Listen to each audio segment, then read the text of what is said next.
Pascal. You are now rocking with that dude Pascal. We be going wild, Haitian in the building, so original. Got the haters catching feelings. Get your hands up to the ceiling and keep them held high, cause St. Louis isn't ready. Forget about it, goodbye. Hold up, we just saying hi.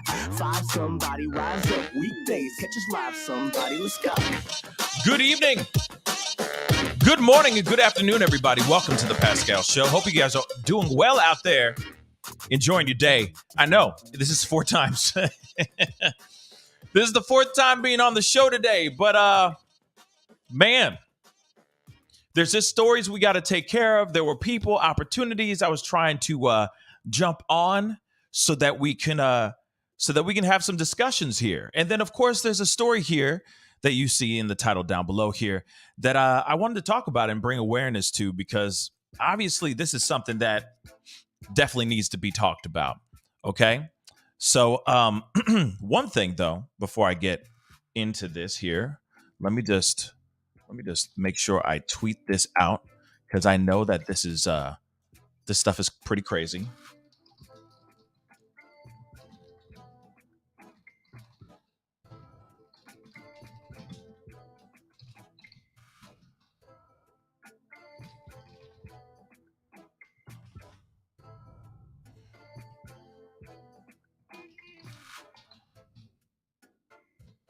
All right, guys, just want to make sure I have that posted on my tweets, okay?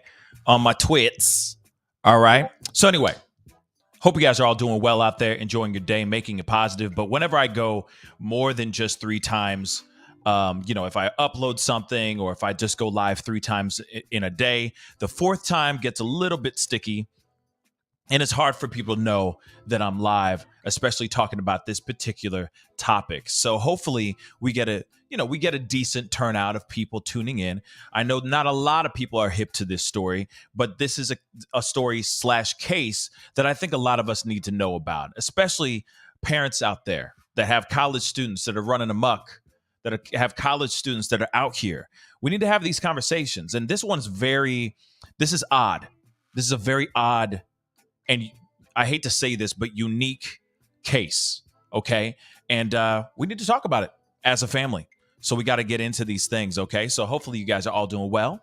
But if you guys can do me a favor, a little housekeeping, all right? Hit that like button down below. Crush it. Make it scream out your doggone name. Send it past 300 likes. Also, on top of this, if you guys don't mind sharing this conversation, that would really mean a lot, because I know that this may not get out there. It may not. But if you can, please share. Let other family members, people who are part of usually in the family chat, let them know that I'm live again, because the notification bell seems to just not work when you upload for the 4th time in a day. Okay? And this is rare. I don't do this very often like this, but if you can help me out, that'd be really appreciated. And then, of course, do not forget to crush that subscribe button. All right. You know your boy's working hard out here in these streets to give you the conversations and the topics and controversies that you need to know that are going on in the world. So please crush that subscribe button, okay? Anyway, let us get into some things, y'all. We got some things to talk about. And this is, of course, a very sad and tragic story. But I feel like this should be a cautionary tale for for all you parents out there, okay? This should definitely be a cautionary tale. Let me just say that, okay? First and foremost, okay? And Hoblone, thank you so much for crushing it. I appreciate it, okay? And Raybird got the notification. That's amazing, okay? That's amazing. All right, so good. Maybe things are changing, okay? The times they are changing. Maybe they are really changing, okay? But we do have to talk about this particular situation that happened to a 19-year-old LSU student. She was found gone. She was struck by a vehicle. And the added information here is pretty shocking, because 4 men were arrested over the SA or the R you understand what I'm saying. I got to use these code words. The R-ing of this 19-year-old LSU student by the name of Madison Brooks. I think it's better if I just get straight into it. I show you guys the articles and all that, because there's some interesting pushback that is happening right now, and we need to talk about it. But first, let's talk about this first. 4 men have been arrested over the R of LSU sorority student who's 19 years old. She was also then dumped on the side of the road before she was actually hit and unalived by a rideshare car at 3 a.m. College president brands the attackers evil and says amazing victim had limitless potential. Okay, so this is a very tragic situation, very tragic story, but there's an interesting twist here. We're going to get into it in just a second, okay? As you see, I mean, you know, the foreshadowing is already, you know, the foreshadowing is already at the top of, it's in the title, for crying out loud, okay? They're saying that this is attorneys that are actually representing some of these men are claiming that this is not a crime, that there was no SA, no R in this situation. Like I said, this is a crazy story. We got to get into it. My mind is still blown.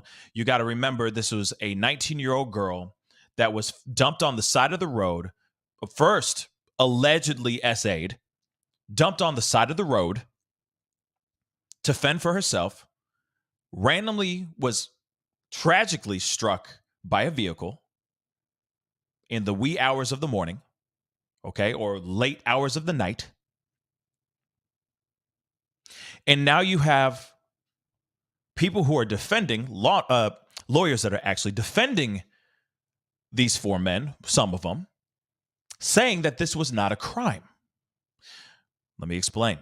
Let's get into a little bit of backstory here. Okay, so as we already know in the title, but we'll say it again, 4 men have been arrested in connection to the SA and the demise of a Louisiana State University student who was struck and unalived by a rideshare car. Madison Brooks, she also goes by Maddie, 19, passed on in a hospital in Baton Rouge, Louisiana on January 15th. And the community has mourned the amazing young woman. So on Monday night, East Baton Rouge Sheriff's Office announced that Kavion Washington, 18, had been charged with third-degree R, alongside a 17-year-old whose name has been withheld by authorities because of his age. Kason Carver, 18, and Everett Lee, who's 28, also were arrested and charged as accomplices to third-degree R following her demise. Now, this is the young woman. This is the young woman, 19 years old. We're going to get into the how is this not a crime here in a second, which I don't agree with, obviously. Okay. And of course, these are 3 of the 4 men. Okay. I don't know their names specifically, but these are the 3 of the 4 men. Obviously, the 4th one is a minor, or I guess because of his age, they haven't ID'd him or put him out there for the public to see. Okay. Obviously, tributes poured in for Brooks, all right, who is remembered as a bubbly and selfless friend who had limitless potential. She attended an all-girls Catholic high school before continuing her studies at LSU, where she was a part of the Alpha Pi sorority. Okay? Crazy. Suspects, Washington and Carver, are graduates of Walker High School. Carver was a member of the baseball team there, according to reports by KSLA. Arrest documents also indicate that Brooks had a blood alcohol level, and get this, this is very important to get into your brains here, guys. She had a blood alcohol level of 0.319% at the time of her passing, meaning she was highly intoxicated at nearly 4 times the legal limit. Now, of course, this is a photo of her probably having one of the best days of her life in the snow. I think she was on a ski trip with her family, something like that. Okay? There it is. She was doing something with her family, okay, and having a one of those cherished, one of those memorable moments with her family. Okay, seems like a nice woman, nice young girl. Seems like she had a lot going for herself, so on and so forth. She was a sister. She was a sibling, and now she is no longer here. I'm sure her family is grieving tremendously right now. Okay.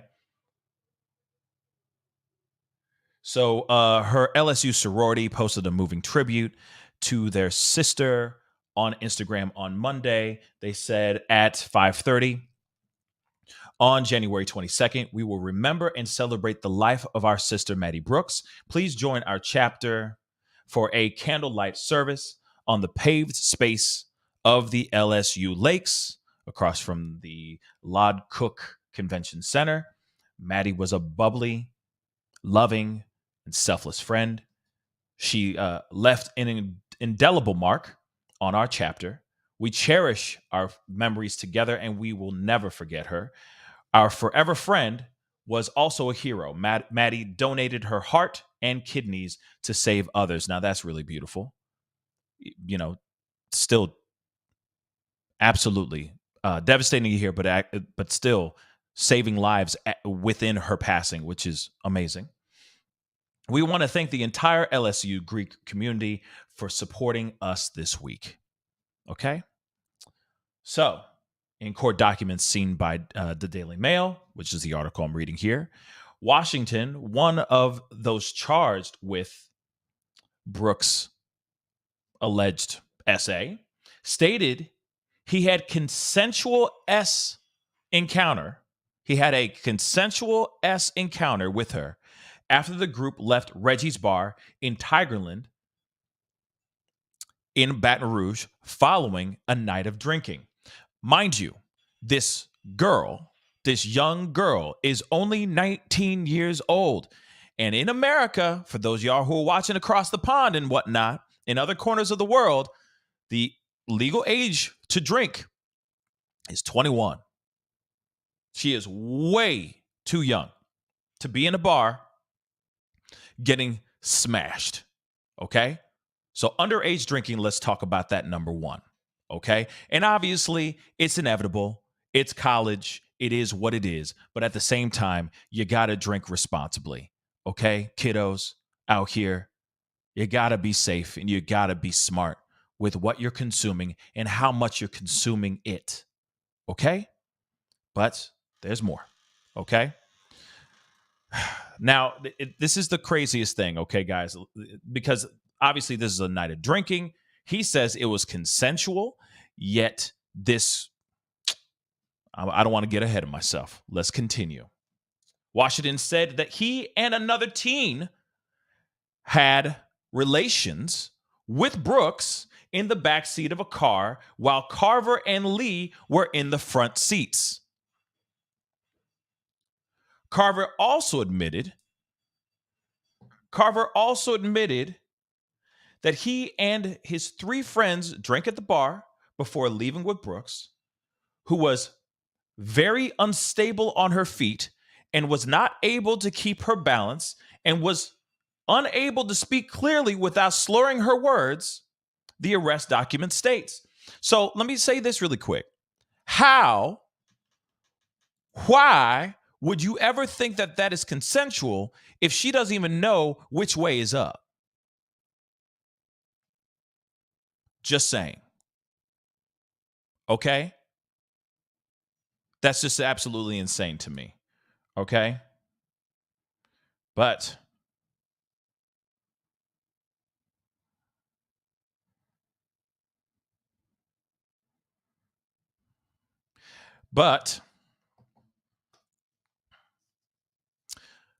This is very weird, right? Very strange to me, in my personal opinion. Okay. So let's continue. And the thing, and let me get this, let me make myself big again. And then on top of it, guys, you got to remember, you got lawyers, they're saying something different. They're singing something different as well. Let's not forget that, which we will be seeing in a video here very, very shortly. Okay. But again, I'm still trying to understand how this math is mathing and how these kids could automatically think that, oh, okay, yeah, she definitely was consensual having a three-way, God forbid, in the backseat of some dude's car outside of this bar. That this is completely, I'm sorry, but that's just the most ridiculous thing I've ever heard. But let's continue. Carver allegedly told investigators his 17-year-old friend and Brooks were hugging and talking and walking together. Investigators say Carver told them Brooks asked for a ride home with them. Okay, the ride home, no big deal, right? He then told investigators how both Washington and the 17-year-old asked Brooks to do some things with them, to which she agreed, the warrant states. Okay. Of course, these are all photos of her. However, Carver has also told investigators he believed Brooks was too drunk to know that she was consenting to the situation, and he, quote unquote, hated it.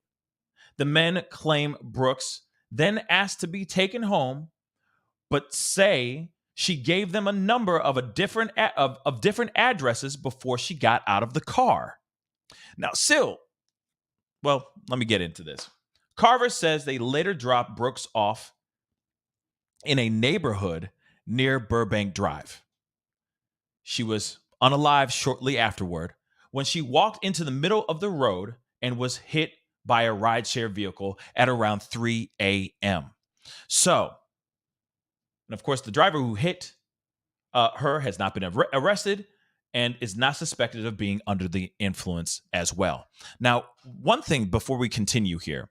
So you're telling me that she gave you a bunch of addresses. You clearly can tell that this young girl is completely inebriated. She gone, right? She's wasted, y'all. She's absolutely wasted. Okay. And yet you don't even try to make sure she's dropped off at the right place. You don't even make sure that she walks into the place that she's going into. If she says, yeah, I'm at such and such Sycamore Lane or something like that, and you go and drop her off at that location, I'm sorry, guys, but as a gentleman, you make sure that that lady gets into that house. And if it's not her house, you figure it out. You find a way to take her home or ask her to call her friend on her phone, something like that, and drop her off in a place where she's going to be safe. It sounds like they just dropped her off, believed that she was where she was the right spot, and they kick rocks. And guess what? Because she was not in the right place, she walked right out into whatever oncoming traffic, and now she's no longer here. In my personal opinion, none of this looks good for the guys. None of it. Okay? Zero. But let's continue. Louisiana's third-degree R charge generally involves a victim who is capable of resisting or of understanding the nature of the act by reason of a stupor or abnormal condition of mind produced by an intoxicating agent or any cause of the offender or any cause, and the offender knew or should have known the victim's incapacity. So this is what they're getting. Because clearly this young woman was intoxicated. She was smashed, y'all. Okay? She was gone. All right? Wasted. Okay? And all things pink, absolutely. They're not gentlemen. They're not gentlemen at all.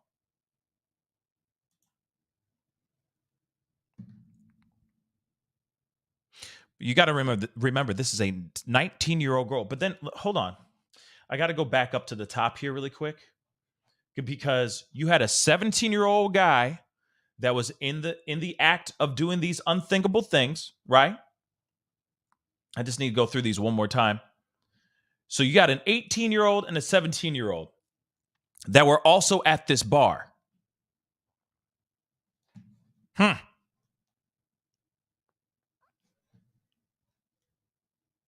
Yep. Kayvon, who's 18, and a 17-year-old that they cannot name because of his age, are being charged with third-degree R right now as we speak, because they were at this bar, kicking it, having a grand old time, underage drinking like a mother lover, okay? Got this young girl, exactly what Dawn just said here, blackout drunk, took her to the backseat of whoever's car while two other dudes are sitting in the front seat, talking about the game? Like, what are you talking about? This is disturbing, y'all.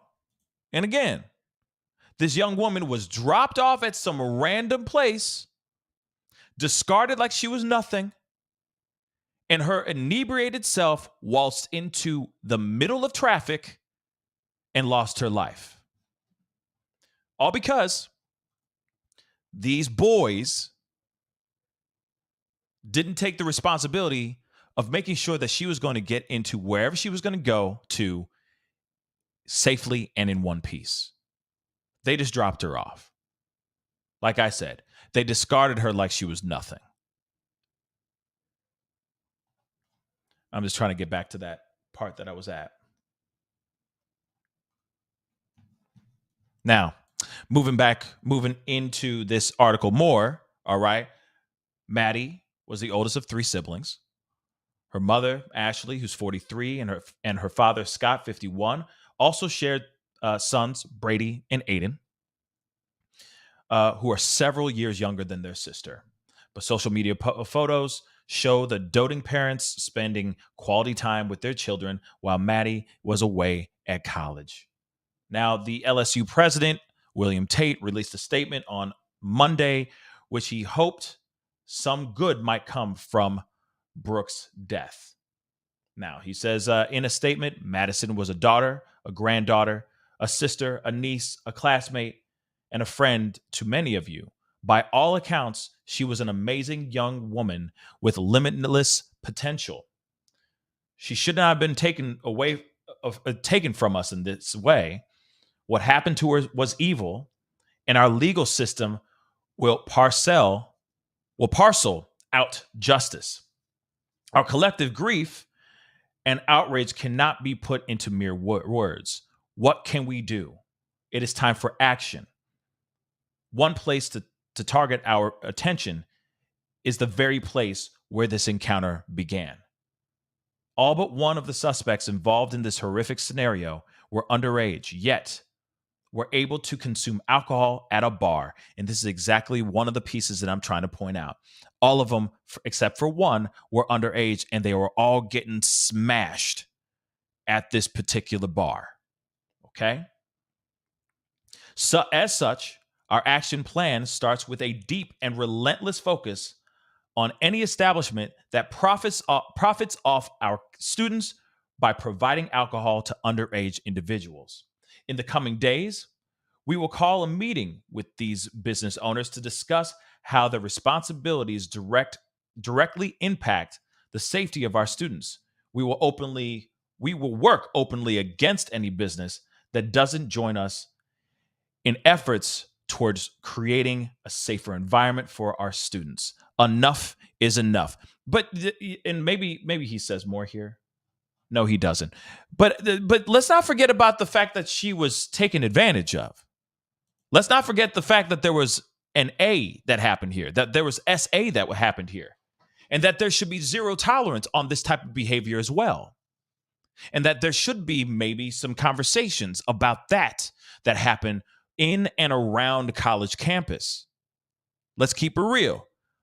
Just because yes, the bar is a problem. The fact that you're serving underage kids at a local bar is very, very bad. But what about the other stuff, though, too?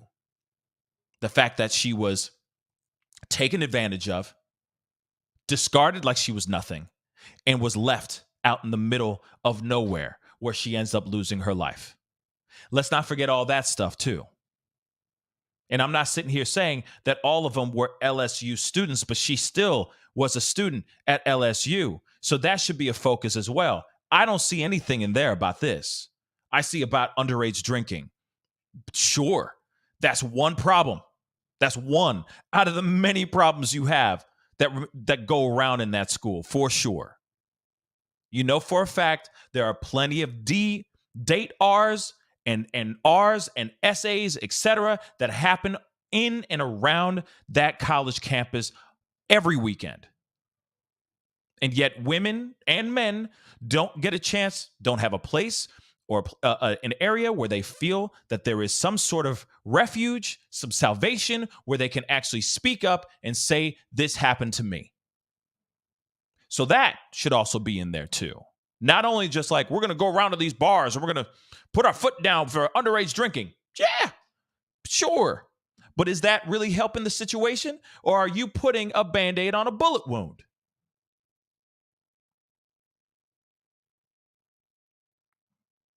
Just saying.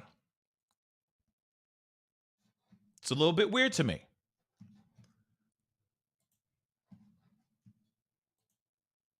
So,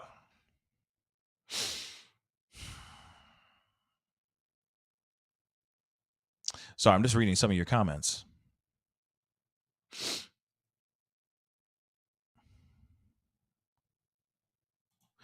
Burnt popcorn, absolutely. The bartender shouldn't even have needed to cut her off. The bartender should have said, I ain't serving you nothing because you're not of age, because this ID is fake. And I get it that there is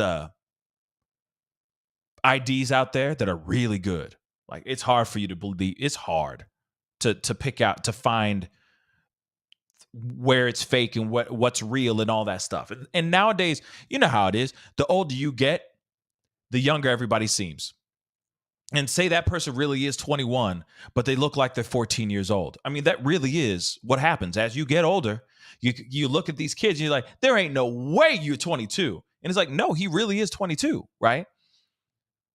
But a lot of times you got these college kids who still, they're freshmen, maybe sophomores in college. They haven't hit 21 yet, but they want to go and kick it with their friends at these bars. So they end up getting that fake ID so they can go and, get a couple drinks and all that stuff. A lot of those times, bars either absolutely know that what that ID that they have is fake as hell, and they tell them to kick rocks, or they sit there and they say, it's all good. Come on in. Ain't nobody watching. Yeah, come on in. Come on. You good. Because they want the money. They want your money, right? And two, if you're a good looking girl, they want you in there even more. In fact, they're like, hey, whatever, you're cute. Come on. That's just how the game is from what I've seen. Because then what happens? Guys go in there, they buy more drinks. They don't not only buy drinks for themselves, but they're buying drinks for those pretty girls that just walked in. And then more and more people come in thinking, oh, this is a spot that I can go and matriculate at. This is a spot I can be a patron at, and I can get wasted at. This is a spot I can get shit-faced drunk without any problems. Come back, and they're going to be like, hey, what's up? What's up, Sean? How you doing, man? Like nothing happened. There's a lot of bars like that. Okay? It's a lot of bars like that. And I get it. Shoot, like I said, I used to bartend back in the day. Okay? I have seen the ins and outs of clubs to bars to dive bars, etc. College bars, I've seen them all. And I get it. College bars, it's all about getting as many people in there as you can. Who cares if they got as long as they got a fake ID, as long as they got something, they still good to come in. But that's about it. They come in, they get wasted, and they leave. And guess what? They're back the following weekend, buying more drinks, giving that bar more money, and the owner is just sitting there in the background with his mischievous, maniacal laugh, counting greenbacks. That's what it is. That's how the game is. But at the same time, when you got a young woman or young girl, 19 years old, getting absolutely smashed, blackout drunk, then taken to a car, done God knows what to, then thrown out into the middle of some neighborhood where she loses her life. Hey, yeah, you definitely need to start talking about what's up with this underage drinking, and also within the bartenders knowing when enough is enough for those kids. And I'm not even talking about kids who are underage drinking. They shouldn't be there in the first place. But I'm talking about even the ones that are going in there and they are of age. There's a point where you got to look as a bartender, as a manager of that bar, or someone who's serving tables at that bar. You need to look at that person and realize whoever's buying all those drinks and drinking too much and they're past their limit, you need to cut them off. I don't care how well they tip you, how much money you make off of them. They will come back the following weekend. Cut them off. Call them a lift and be done. Okay? Period. Kelso, thank you so much for the 2. How can I trust my child at any college? See that, and I say this all the time. And I don't have the answer. You know what I mean? I really don't. But I really do think that if you have a healthy relationship with your kid and your kid is going to make mistakes, it is what it is. No child is going to be perfect. A kid's going to get drunk one time. Kids are going to try, little Mary Jane. It happens. It's normal. It's kid stuff. It happens. But if you have that real conversation with your kids, maybe some of these things won't be as hardcore when they go to college, because a lot of us, understandably, a lot of parents are very hyper protective over our kids. Understandably, we want our kids to be safe. We want our kids to be okay, right? We want our kids to be, angels. Nothing touch them. Pure body, mind, and soul, right? But if you're able to have that conversation with your kids, then maybe the freak flag won't fly so high when they go off to college. I also think this too. There's such an we got so much more to get into, but let me just say this really quick. There is such an obsession with alcohol in America. There is such a ridiculous amount of obsession with alcohol in America. I don't understand why. Well, I actually do understand why, but I think it's the way that we are approaching or looking at things as well. The way we look at alcohol and how it's like, oh, it's taboo until you're 21. And then you see a bunch of kids who will go to college and finally just get obliterated for a whole year. The freshman 15 gets on there, the freshman 20 or 15, whatever you want to call it. They look like crap. They smell like Natty Light. You just see what I'm saying? Because all they're doing is just drinking their faces off. Why? Because they don't have a good relationship and understanding with alcohol, period. Because of how obsessed and how much America says it's taboo, but we love it. But the European approach to things is a little bit different. See, I was brought up in that way. I grew up with understanding what alcohol tasted like, what it was. Every once in a while, when there was a family dinner, a big event, something like that, Thanksgiving, New Year's Eve, whatever, you get a little bit of wine or you get a little bit of champagne, right? You get an understanding of what it is. So it's not so freaking taboo, y'all. Because eventually they're going to put their lips on a glass that's going to be containing alcohol eventually. And then their path in life will go either one way. Either alcohol will be incorporated into their life for celebrations and outings and stuff like that, or they go, this is gross. The hell is this? And they never touch it again. But at least they understand that it's not that taboo. It's not that big of a deal.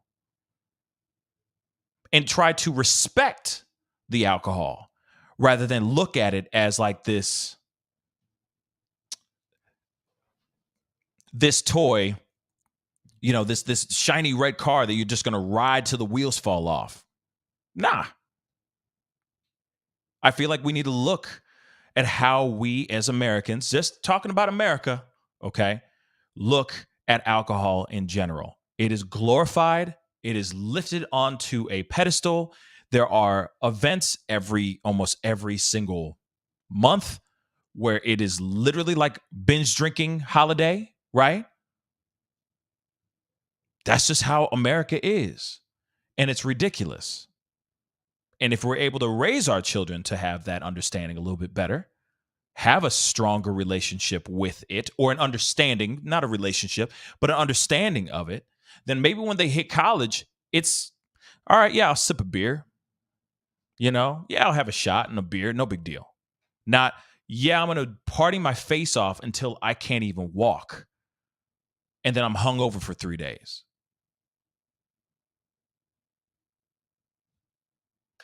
It just is what it is, unfortunately. But there needs to be a little bit more. Let me get the super chat and I'm going to move on here. Kelso, thank you so much for the 5. I'm transparent with my girl and I want to be that open door for her. And she's not in trouble, but I respect her transparency. Yeah. Mommy has your back. Yeah, absolutely. I mean, and that's a beautiful thing. But as long as you have that relationship, that kind of dialogue with your kids, and they understand what it is and what it isn't and all that stuff, I think it'll be less of this. And then you avoid these kinds of situations. Because you got to remember, a lot of times, these types of crimes, these S crimes, I'm not saying all of them, but some of them do happen when alcohol is in the area, when alcohol is in the vicinity. There are plenty of girls and boys that have found themselves in a devastating situation because of being too inebriated. And that's absolutely sad. That's absolutely sad. But what's even more messed up is when something like this does happen to a young girl like Maddie Brooks or Madison Brooks, and you start seeing stuff like this. This is a tragedy, but not a crime. Lawyer for 4 men. He's the lawyer for 4 men. Wow.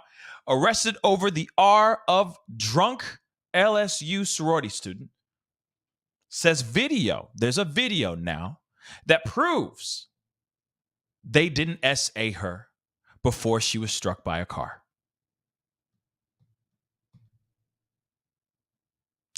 See, this is the problem that we have here, y'all. This is the ongoing pushback, back and forth, this tennis match that continues on to this day of, oh, well, she was drunk and she said that she wanted it, but she was blackout drunk. She could barely stand on her own 2 feet, but she said she wanted it. Ladies and germs, no. No. Yet you got a lawyer here sitting here saying, oh, it's such a tragedy, but it's not a crime. It's not a crime. DRs, date Rs, okay? A lot of guys come out of here saying the same BS. Oh, yeah, she was totally all over me, blah, blah, blah. She was totally for it, man. I didn't even know.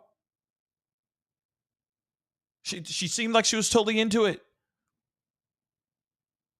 but she's no motor skills whatsoever. And now they're saying they have a video to prove that it wasn't an essay. Come on. Come on. JT Saints, thank you so much for the 2. Where so-called friends, no woman bar by themselves. Yeah.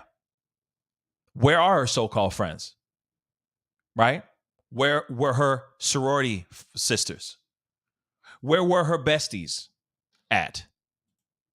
Was she just there all by her lonesome? Yes, she was at this bar. And from what I understand, this is also a bar that she apparently works at as well. What? Yeah. Don't make sense. We're going to get into it. Don't worry. Okay? So the attorney for 4 men accused of R-ing a Louisiana State University student less than an hour before she was hit and unalived by a car says he has video proof. They did not A this teenager. Maddie Brooks, we already know about all this. They claim that she was in a drunken state. Excuse me. But she was able to consent and willingly got in the car with them before they dumped her at the side of the road. Again, this is ridiculous. And what's ridiculous to me is, yes, burnt popcorn. Yeah, OMG, please no video. I'm not showing y'all the video. Come on. I ain't got that. All I'm saying is the fact that they're saying they got video to prove their innocence. And again, you got someone who's just gone, doesn't know what the heck is going on. Guarantee you, if she was even lucky enough to wake up the next morning, she probably would have woken up not remembering anything. And this is the issue that we see in college campuses all the time. Young kids get too wasted, get too messed up. Things get lost in translation. Things get into the gray area. They think it's a go for it when it really shouldn't be a go for it because that person's not going to remember a doggone thing.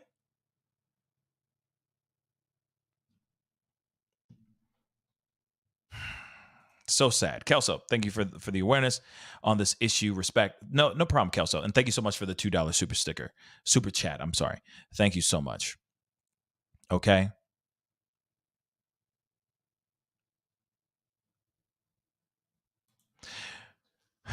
Detra Ed just said, yes, I hate to say it, but women should not drink around these rowdy dudes. Too dangerous. It's hard to, I mean, obviously, yes, you shouldn't be putting yourself in shark-infested waters.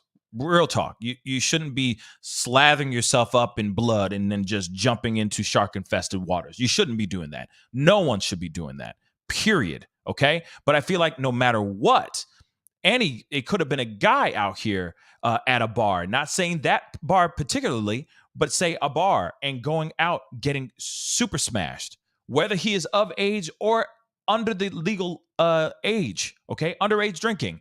And then he gets jumped and savagely unalived outside of the bar because they saw a wasted kid stumbling out of a bar. Still, no matter what, it is still a tragedy that should never even be happening. Period. We should all be keeping our heads on a swivel and being smart when we're consuming something that alters our state of mind. Period. Especially when you're a kid. Especially when you're a kid. It sucks because it's hard to really say, can we even trust anybody anymore? I can't even believe I'm even asking that question, yo. Real talk. It's sad. All right? But what's messed up, again, let me just show that one more time. I just took it down, but let me show this again one more time. But what's frustrating about this is this is a tale as old as time. This part, they claim that she was in a drunken state, but was able to consent and willingly got in the car with them before they dumped her on the side of the road. Like, hey, it was cool because she was down for it, yo, but she couldn't even barely walk. We dragged her over there and she said, and then we did our thing. So that's totally normal and that's legal, right? I'm sorry, my personal opinion, hail to the no. Hail to the no. And if this was my kid, man, give me a room with cement walls and no windows and no sound. Give me 10 minutes. Shoot, give me 5. Nah, give me 3. You know what I'm saying? Trust. Okay? Those kids would never want to do that kind of stuff ever again. Okay? But that's just me. I got some videos for you guys. Not those kind of videos. News clips, guys. Come on. I'm not that big of a savage. All right? But we do have some videos I want to share with you guys. Okay? And I still got some more news articles here because there's more details to this as well. So let me pull this up really quick.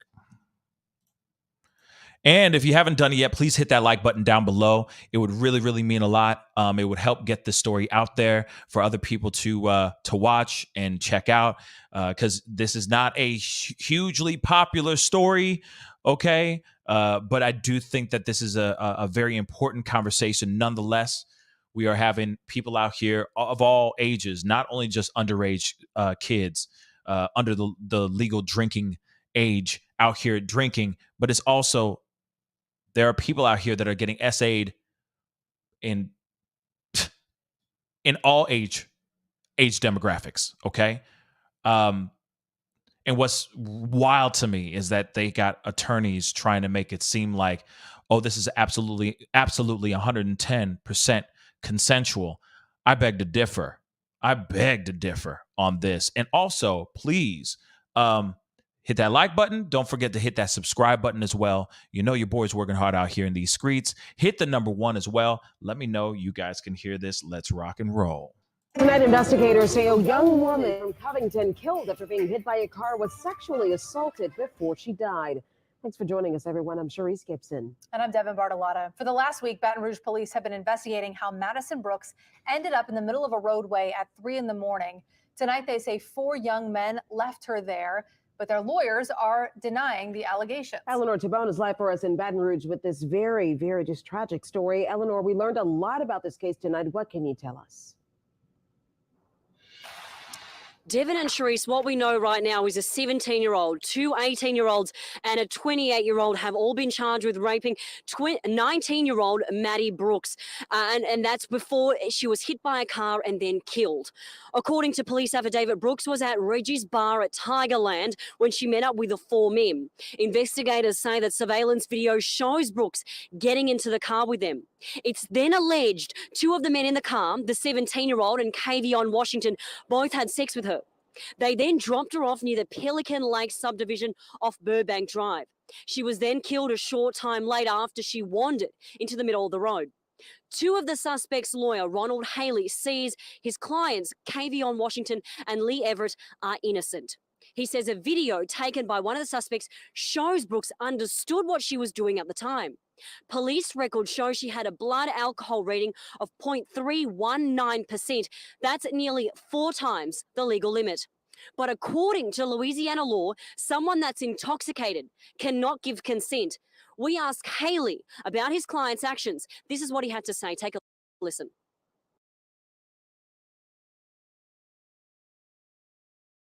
So hold on. Now, it says in law about consent whilst being under the influence, right? Hence the reason why they're getting 3 third-degree R. All right. Now, what's interesting is that again,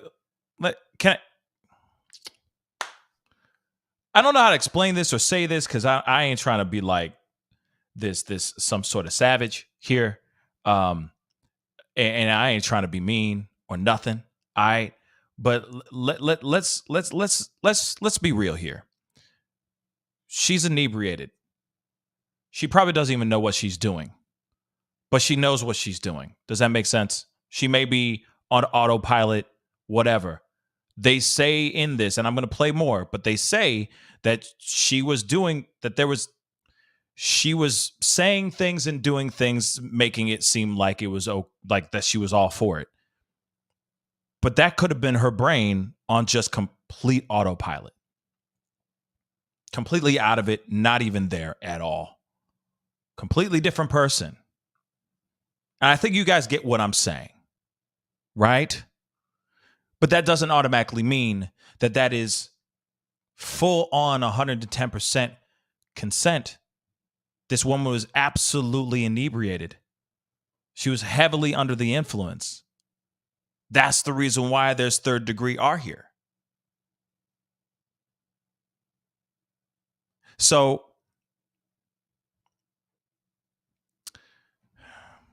even classy coder, Nicole B, what's up, said she may have been like, her body's there, but her mind is somewhere else. You know what I'm saying?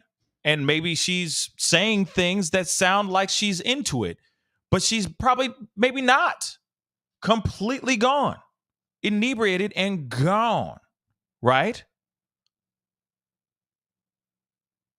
So anyway, like I said, this is just a very heartbreaking situation, very heartbreaking thing. Let me just continue on.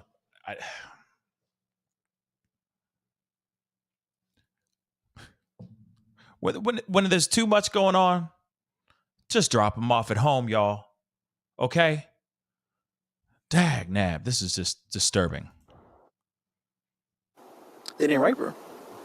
We believe that based on the evidence that we're able to view today, that one of our clients had on his cloud, that she was not in a drunken stupor. What they're accused with right now is third-degree rape. Basically, for layman's terms, third-degree rape means that you cannot consent because you're in a drunken stupor that prevents you from saying yes or no. Based on her body language, based on her words, based on what she was saying, I can sit here firmly on even ground and say that a rape did not occur that evening. Let me just roll this back one more time. I need you guys to hear this one more time. I want you to hear the lawyer say it one more again, okay? And Melissa, welcome to the family. Thank you so much for becoming a family member. I really do appreciate it. Yes, if you guys are interested in supporting the channel, by all means, hit that join button down below. Become a family member. That would be greatly appreciated. Stuff like this, the content, like conversations and topics like this, get kind of don't get a lot of love. So by all means, if you can support by doing that, that would really mean a lot. Okay. Kimberly in Japan, thank you so much for the 500 yen. Thank you. She says, in my honest opinion, not only parents, but adults need to give more attention to the kid generations and take them more seriously. I feel it's our responsibility. Absolutely. We should totally be concentrating on the future of our world. We should be taking care of our kids, but it seems like we have more and more ridiculous amounts of heinous stuff going on in the world. And I get it that we're too worried about our own rat race and being in our own rat race and holding it down that we don't even see the forest through the trees a lot of times. And it's frustrating. And I get it. It's hard out here. Okay. The hustle's hard. Okay. But shoot, our ancestors worked harder than us. That's real talk. So that's just a full-on reminder for all of this, okay? In my personal opinion. So, and that's a little bit of a left turn conversation, but I do think that we need to be a little bit more hands-on. But I digress. I just think that we need to find new ways of child rearing. Because maybe the old ways aren't working as they used to, But let's continue. Kelsel, thank you so much for the 2. I hope her story can protect others. Exactly. That's the other thing, too. I'm hoping that this young woman's life isn't in vain, and that by talking about this and bringing more awareness to this, we can stop this kind of stuff from happening. Because one of the other reasons why this is being talked about right now is not only because of the SA and the situation and how this lawyer is saying, oh, that she wasn't attacked, for lack of a better term, but it's also the added point in a sad way. But on the cherry on top is the fact that she was discarded off the side of the road, basically in some random neighborhood, and then she lost her life. Now, if there wasn't that, maybe this would still be headlining news, right? Maybe it would, but maybe it wouldn't as well. I don't know. But it's still a conversation nonetheless that needs to be had. And for all you college students out here that are out here in these streets, please be respectful. Please be mindful of other people and the rights of other people and their bodies. Like, come on. Jesse Polk, thank you so much for the 2. Thank you for the super sticker. I really do appreciate it. Like, this is not the easiest conversation, okay? It's not. It's not. But it's a conversation that needs to be had nonetheless. Karen, thank you so much for the $2 super sticker. I really do appreciate it. Thank you. Thank you. Let me see here. All Things Pink, what's up? Thank you so much for the 10. Pascal, thank you for covering the hard stuffs with so much grace. I read this at work today, and when I got the alert you were going to go live with it, I knew this was where I needed to come to process. Yes. And I do appreciate that. All Things Pink. Yeah. This is a tough conversation, but at the same time, this is a conversation that needs to be had. I'm going to roll this back one more time, and I want you to hear this. I want you to hear the first part when he speaks, because it sounds like something else to me. It sounds like something else to me. Let's play it. Actions. This is what he had to say. Take a listen. They didn't rape her. We believe that based on the evidence that we're able to view today, that one of our clients had on his cloud, that she was not in a drunken stupor. So let me point something out.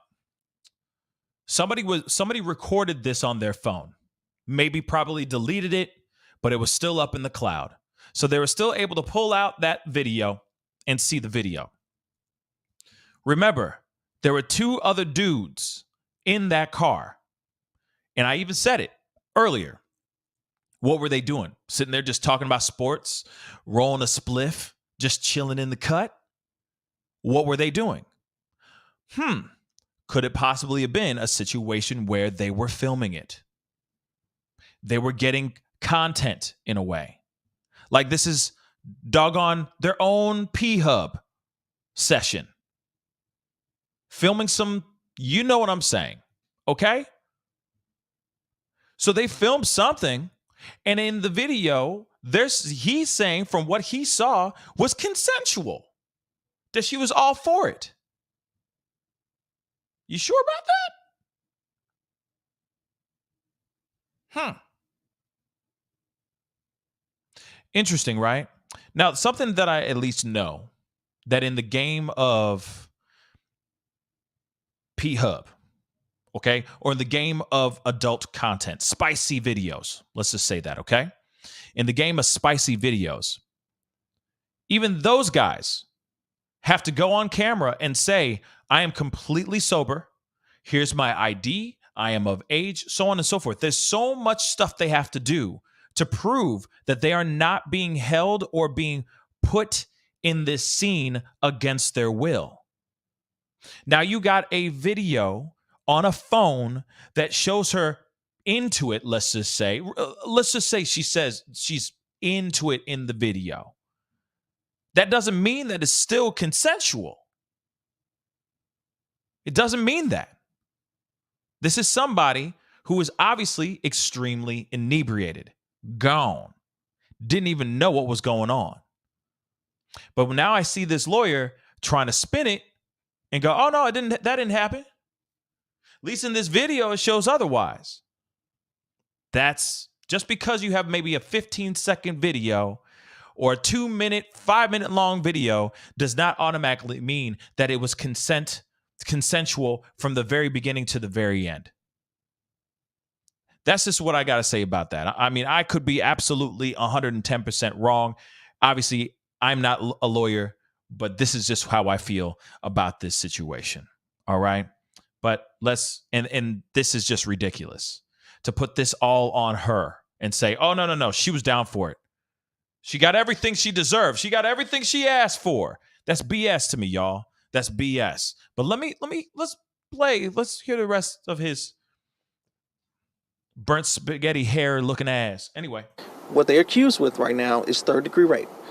Basically, for layman's terms, third-degree rape means that you cannot consent because you're in a drunken stupor that prevents you from saying yes or no.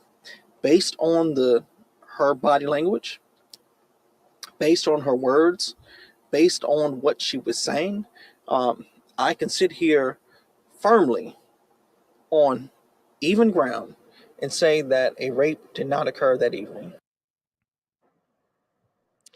Sharice and Nevin, but according to the arrest affidavit, Haley's client admitted to police that, quote, she was drunk. And the report also sees surveillance video shows her stumbling and falling more than once. Sharice and Devon, the 17-year-old, was booked into the East Baton Rouge Parish Juvenile Detention Center yesterday on account of third-degree rape. Now, KV on Washington also faces charges of third-degree rape. Carson Carver and Everett Lee, who's the uncle of Washington, were both booked as a principal to third-degree rape. Carver and Lee were in the front seat when the alleged crime happened, according to arrest records. Reporting live in Baton Rouge, Eleanor Tabone. You know it's frustrating because these are just their kids too. They're kids.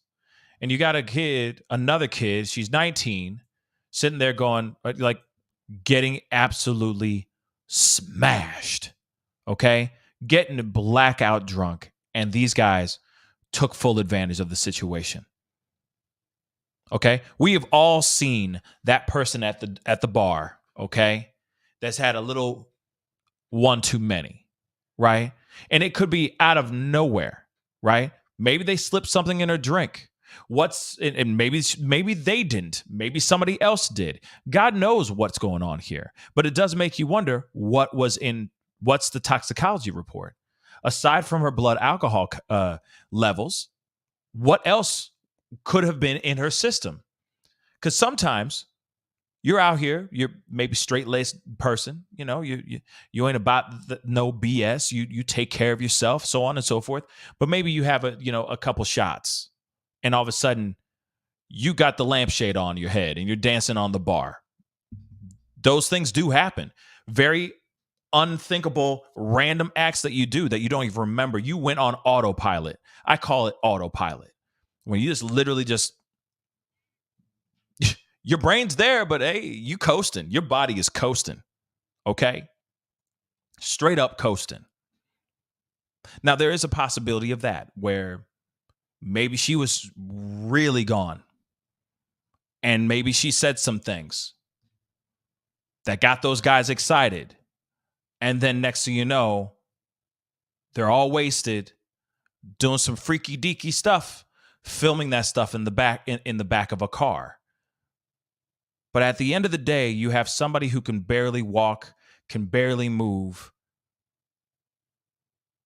I mean, they already said that in the reports that I showed you guys, that this girl could not even walk. Motor skills gone. Or motor skills just shot to ish. Okay? And these kids didn't even know to say, let's just drop her off at home. Let's just get her home. Let's just do the right thing. Which is absolutely crazy to me. All right? Now, this part is absolutely insane. Okay? So the actual bar that she was at, that she went into this drunken state and then went out into the car and did the unthinkables, was actually a bar that she worked at. It says it right here. LSU student Maddie Brooks, 19, worked at the college dive bar where she drunkenly left with 4 men who took advantage of her before her life was taken by a rideshare.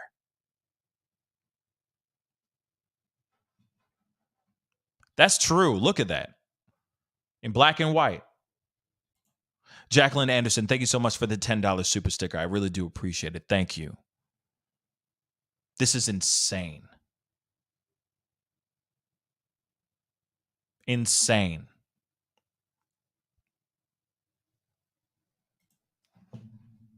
So let's get into this. So Maddie Brooks, 19, had been drinking at Reggie's Bar in East Baton Rouge, Louisiana on January 14th when she was approached by a group of males. The underage teenager was a regular patron of the pub and was seen behind the bar with her two LSU Alpha Pi sorority sisters, who are also staff. Okay, so she worked at this bar, the same bar that she left in a very inebriated state with 4 men, and then they filmed some ish in the backseat of a car.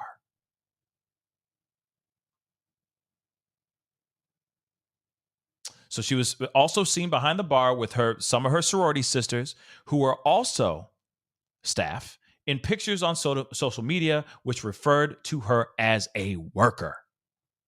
Pictures obtained by the Daily Mail show the blonde smiling behind the bar with 2 friends, which was captioned 3 little Reggie's workers. Reggie's and the owner of the saloon, Darren Adams, did not respond to a request for a comment by the Daily Mail. Okay. A 17-year-old boy, we already know. We already have a 17 and an 18-year-old that are being charged with third-degree R. Then, of course, the other 2, which was a 28-year-old. Okay, this is a grown-ass man. Underage drinking with a 19-year-old girl with a baby, okay? And another 18-year-old were also arrested and charged as accomplices to third-degree R following the demise of this student. So these 2, which is Washington's uncle, let's not forget that. This is Washington's uncle, Kavion Washington, who's 18, his uncle, Everett, who's 28. They're all chilling, and they watched. So his uncle watched his nephew do some dirty stuff with another kid in the backseat of a car. And they were just, Everett, who's 28, who's the uncle, watched his own nephew doing God knows what, as Kaysen, who's also 18, sat in the front with his uncle filming this stuff. Or someone was filming it while they're chilling in the front seat. What? Like I said, rolling a spliff? Rolling a blunt? The hell were they doing? Whilst the uncle in the front seat is chilling, watching his nephew, 18, commit a crime. Allegedly commit a crime.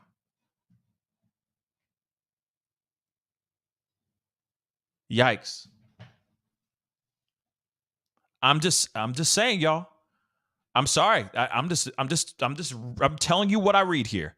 Y'all see it in black and white. This is the reason why I show you guys the articles. I show you guys the receipts. This is what they're telling me right here. Okay? I do not have a dirty mind. This is what I'm reading right here. Oh my God. What were they doing? Why were they even there? Were they filming it for their own OF account? What the hell is this? Right? I have questions. I have many questions, y'all. I have many questions, okay? All Things Pink, thank you so much for the 10. If they didn't know where she lived, take her to a police station, fire station, or ER. There's no way she put up that much of a fight that she was calling an Uber. Yeah. These boys/men, these boys are a disgrace. They're boys. Even the 28-year-old, even the uncle who should be leading by example, who's chilling in the car. Like, that's gross, y'all. That is grody. Okay, that's grimy, okay? And let me say this too. If it had anything to do, like if the fact that they left her. Like I said, it's like they did their own content. Like they were creating their own spicy content. Okay? And then they discarded, they went and just dropped her off on the side of the road. Okay? And that's wrong and that's disgusting. And one way that you could have easily had this problem solved is maybe you find out what, maybe there's a friend that she can call, something. She was giving you numbers. Maybe she could have opened up her phone and you could have called one of her close friends or something. And then they could have just said, yeah, she lives here. And then you could have taken her ass there, period. Not just drop her off on the side of the road. Okay? And Butter Pecan 9, absolutely. Why did security let her leave drunk? That's another question I have too. Why did they leave? Why? Like, clearly they knew that this girl was inebriated and she left with these 4 dudes. 4 random dudes, allegedly. Amanda Johnson, thank you so much for the 5. So sad her employer wasn't looking out for her in her state. Absolutely. Now that's the other thing too. You got to remember, the employer, absolutely. The bar itself, the bartender, etc. They could have easily been like, hey, you know what? Why don't you stay here, girl? Maddie, come on. No. I know. Woo. You're having a great time. How about you sit here? I'm going to make you some, I'm going to pour you a glass of water. I'm going to make you some coffee too, whatever, something to sober you up. Maybe they got food at that bar. Maybe I'm just going to make you some greasy foods really quick so you can eat that up. So that soaks up some of that alcohol, something, but they just let her walk out with these 4 guys like it's nothing. And now she's no longer here. Kelso, thank you so much for the 2. My daughter thanks you for spreading awareness. Of course. Thank you, Kelso, for saying that. I really do appreciate that. Okay. But again, they were sitting there chilling, y'all. Okay. And I'm assuming this is the photo. Yep. 3 little Reggie's workers. So these are 3 of the girls that work, all 3 of them working at that bar. Okay? See? Her behind the bar and all that. Probably the reason why she's a regular at this particular bar, and a lot of these other kids probably at this bar, is because it's probably the only bar that serves underage students. So they know for a fact that they can go there and kick it and drink and all that. As long as they don't start a ruckus, as long as they don't go crazy or anything, they can definitely go in there, get their drink on, have a great time, and they can keep going back there every single weekend. And of course, at the end of the day, the bar is making money. They're happy. These students are actually having a space where they can go and get wasted at, where they're not going and getting wasted in their dorms, so on and so forth. I mean, in a way, they help them and the bar helps them in return, right? But again, underage drinking is not a good thing, period, point blank. You shouldn't be doing it, ladies and germs. All right? It's bad. Okay? But some people will go in here and they will live there for their years until they are of legal age, and then they run off to the other bars and then they go, because they're finally legal, right? So Kimberly in Japan, thank you so much for the 500 yen. This filming everything culture is rottening people. Yeah, I agree. The urge for content is getting out of hand. Same over here in Japan, and probably universal. Yeah, everybody's filming everything. Let's keep it real. Everybody is filming everything. Okay, you go out and you're doing something. Went to an amazing dinner last night, and I was doing it too. I'm filming the food I got and the people I'm with and all that stuff. I mean, it's a normal part of culture now. But there are some people out here that obviously do it to an extreme extent. Okay, to an extreme extent. Now, it's interesting, though, because I don't know the laws in Louisiana, but if she's 19, now, if she's just serving, if I'm correct, you have to be 18 or older, I think, to actually serve alcohol. Serving it. Bartending is one thing, but serving it is another, if I'm correct. So her being in there, I don't think is breaking any laws, her serving. But I'm sure she was like one of those servers. You know what I mean? A server going in there, getting people a beer, getting people some wings, right? So I don't think it's illegal for her to be working there. But, but then again, I could be absolutely wrong here. But let's continue on. They claim that she was in a drunken state, but was able to consent and willingly got in the car with them before they dumped her at the side of the road. And then she, of course, was hit by a car at 3 a.m., close to where the men had left her. But the driver of the vehicle has not been arrested in connection with her demise. She was caught on surveillance footage entering the bar at around 10 p.m., and it is understood that she was not working at the time. Of course, it was her off day, so she went in there and got obliterated. Okay, kicking it, having a grand old time. God knows what else. These 4 men, okay, these 4 boys were there, and then did God knows what. Okay, but real quick. Aaron in the STL, thank you so much for becoming a member. Welcome to the family. I really do appreciate it. Thank you so very much. And this gives me an opportunity to give you guys a quick reminder. Hit that like button down below. Don't forget, and most definitely crush that subscribe button down below. It'd be greatly appreciated, okay? But again, Aaron, thank you so much, and welcome to the family membership, okay? And we got all these emojis and all that. I'm about to upgrade some new ones. Some more and upgrade the emojis that you guys are using right now as we speak. We got a bunch coming to you guys, so I'm very excited, and you guys will see those very, very soon. I'm trying to upgrade the member stuff a little bit for you guys, okay? Because I know I really appreciate you guys, and some of you guys have been supporting me for almost 2 years now. So I'm trying to give you guys the love and respect that you need. So Reggie's also offers cover for any girls who are a part of the sorority as part of their cheap drink deals to attract college students.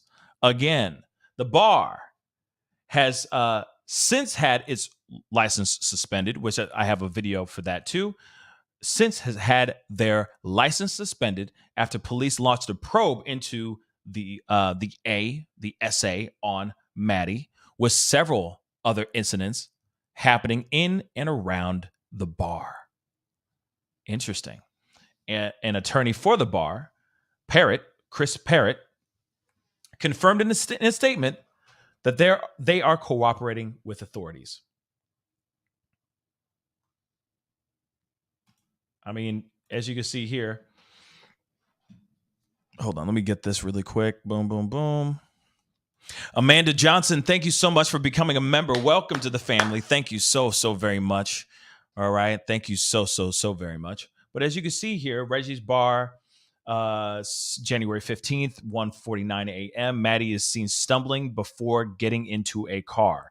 And that is right here. Okay. Alleged incident where Washington and the 17-year-old boy admit to the activity with Maddie that happened over here. So that she jumped into this car, blitzed out of her mind, ish-faced, okay, inebriated, heavily, dangerously inebriated, and drove, and they jumped into the car. She stumbled into that car, drove all the way over here to do God knows what. Well, we already know, okay, for this terrible act, this terrible thing to happen to her, okay? Then number 3 here at 3 a.m. Wow. So the 4 defendants drop Maddie off shortly before she is struck by this car. And this is where it is. So right here, this is where the incident, or the area in which the incident went down. If you can see my mouse, I'm just trying to make big circles here. And then they drove her almost 4.5 miles away from that place and dropped her off in this particular area here. Again, like she was nothing. They got lazy, I think. That's what I think. I think that she may have said a bunch of different places, and they got fed up and they just said, F it. The next spot she says to drop her off at, we drop her off and we kick rocks. That's what I think what happened. Instead of them going, wait, let's just give us your phone. Is there someone we can call? What's someone who can we call? Give us a name. And then make the phone call, right? But that's not how this all went down. They just dropped her off like she was nothing.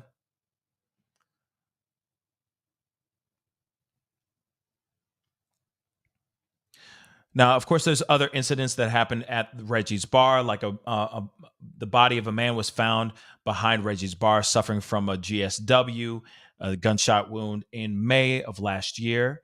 And a LSU football player was poked during a fight in a bar, in 2016. I mean, it's a bar. I'm not going to sit here and say that a body being found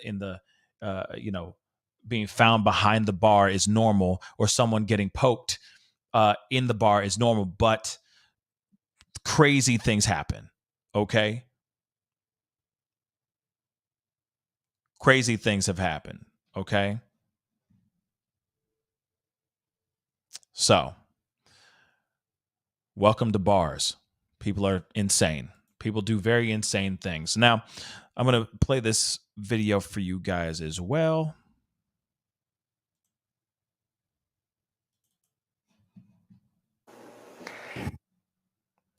It's a quick video, but this one I think is good to see too. Take a look. Let me know if you guys can. Poked means like, to take a knife in. I got to use these code words, guys. I'm sorry, but unfortunately I got to use these code words. Okay, Kelly? Poke means, to, use a knife in the person. Okay? All right. Let's take a look at this. Now let's get to that breaking news Gina talked about at the top of the show. The Louisiana Office of Alcohol and Tobacco Control will issue an emergency suspension for the liquor license of Reggie's Bar in Baton Rouge. Now, this comes after authorities say 19-year-old Madison Brooks had a high blood alcohol content before she was allegedly raped and killed in a crash. The commissioner of the ATC tells us an emergency hearing will be held next month to determine if any penalties will be imposed at Reggie's. According to the East Baton Rouge Sheriff's Office, 2 of the men arrested have been charged with third-degree rape in this case. 2 others have been charged with principal to third-degree rape. One of the 4 arrested is 17 years old, so his identity is being withheld. And deputies say the alleged rape took place before they dropped Brooks off near the scene where she was hit. I just want to show you guys something. So this is Everett Lee. Okay. Kavion Washington. They are related. Then Kaysen was there, and then this other juvenile. All right, the 17-year-old kid. They're all chilling in this spot and doing God knows what. Okay? And it is absolutely disturbing that this whole thing went down. But this is a true story. And this is a story that we do hear. Not these kind of details. This is what is making this story very unique, is the fact that the lawyers are trying to push back, saying that this was consent. Yet this young girl is no longer here, and she can't speak her side of the story. And that's very sad. Charlie Miller said, thank you so much for the 5. Charlie Miller. He said, murder is murder. If Maddie was a black girl and the guys were white, we would never know about this. Sad, but so true. You know what? Let me tell you this. Absolutely. Abso-freaking-lutely. And we don't know if this other juvenile is black. We don't know if he's a person of color. He might be Caucasian as well. We don't know that. But at the same time, it is true. Okay. We hear a lot of stories. We hear so many stories that just kind of fly under the radar. That's very true. And it's very, very sad. All right. So we can't ignore that truth. That's definitely a truth there too. But yeah. Let's see. Whoa. Okay. Hold on. Lisa, thank you so much for the $20 super sticker. I really do appreciate it. Thank you so very much. Thank you. Okay. So yeah, this story is sad, but at the same time, this is a story we hear a lot of. The only thing that's unique about this is the reaction. Now that the lawyers are sitting here saying, "Oh no, this was totally consensual. That there was no crime in that that this girl was SA'd or attacked or anything of that sort." And I'm telling you right now, I don't want to see the video, but I'm wondering what that video contains, because how could you look at that and go, "Yeah, absolutely. This is in the confines of, this is within the confines of this, that, and the third." You know what I mean?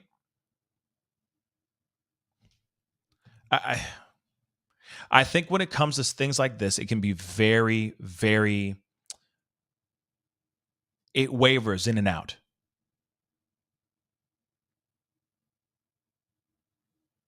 It wavers in and out. Like, there's so much gray. Okay? So much gray.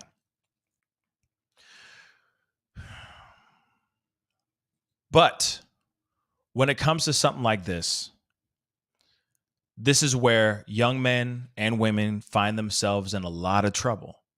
And they need to realize that, okay, this person is not sound body and mind right now. They are on another planet. To me, this is when you look at date R. Okay? When it goes into that category, this person is not fully with it.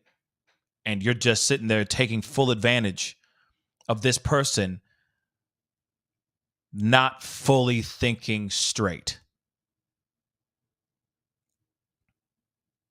And also on top of this, and God knows what she was like in real life, during her college time. She could have been out here, acting a doggone fool, messing around with many guys and not giving a damn too. That could be it too. But still, no matter what, that still does not automatically equate to this is 100% consensual. At least that's not what I see this as. Okay. And LNC, absolutely. Most date Rs don't get reported. Absolutely. Because a lot of times that victim automatically thinks that they did something wrong. Therefore, it was deserved in some messed up way. Or the people that are victims of DR don't even know that they were DR'd. You see what I'm saying? They don't even know until somebody actually breaks it down to them. And then they go, "Oh my God, oh my God, I was." And then they think, "Oh, it's too late now. How can I prove it?" So on and so forth, right? And that's the tragic part of it all. That's the tragic part of this whole thing. And again, it doesn't matter about the lifestyle. If this girl was reading the Bible and drinking Perrier every single day, or if she was out here getting wild and crazy every single weekend with multiple dudes all the time, doesn't matter. If this girl was so drunk that she could not even fully, you could tell that she was absolutely gone in these videos and stuff like that, in this video or videos that they have, then that's SA. At least that's how I look at it. That's how I look at it. And then the facility, the actual bar that she was in, has a lot of splaining to do. A whole lot. Okay?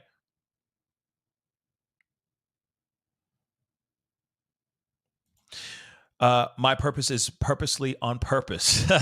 Thank you so much for the comment here on YouTube. I believe she did what she had to do to get home safely. They videoed her to have pushback on her imminent complaint.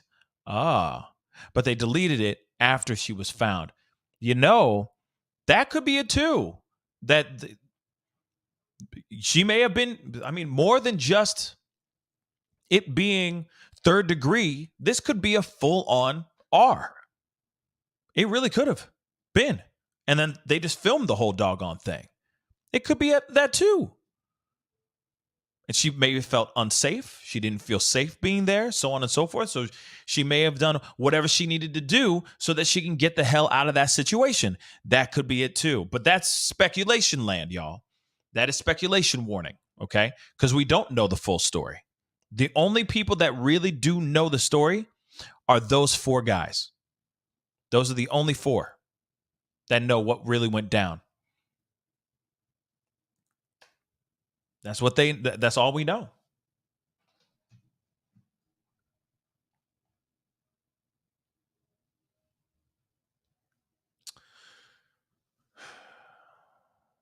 Here's something else here too. Let's put this up. So, legal documents seen by Daily Mail reveal that Maddie she had 0.319% alcohol in her system. So high that toxicologists said she could have suffered from alcohol poisoning or loss of consciousness. Interesting, huh? Interesting. Okay. She drank so much, she was so gone